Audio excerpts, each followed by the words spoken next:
So how is racism like abortion? And sexual abuse for that matter? The original temptation of the serpent that lured Adam and Eve in the garden was, you will be like gods.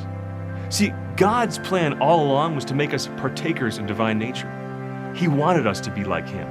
The problem with the serpent is that he was promising a path where they'd become like gods without God, without grace.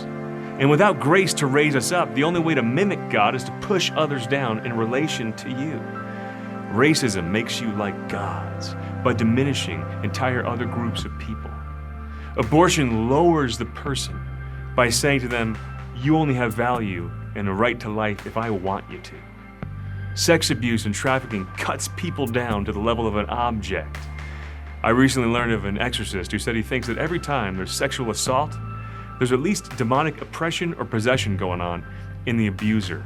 Why? Because the devil always militates against the dignity of the person made in the image of God. So what do we do in a culture where use and diminishing others is so prevalent? 1, charity, and 2, justice. St. Peter Claver was a missionary in South America in the 1600s, and he ministered to slaves. As slave ships arrived, he would run out to meet them on the beach with baked goods.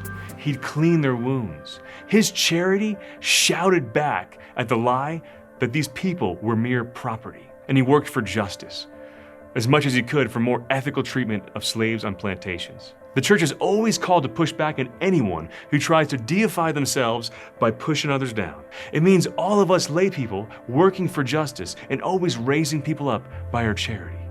That means bishops placing rules on people, including politicians. It means rejecting the temptation ourselves of the serpent. St. Peter Claver, pray for us.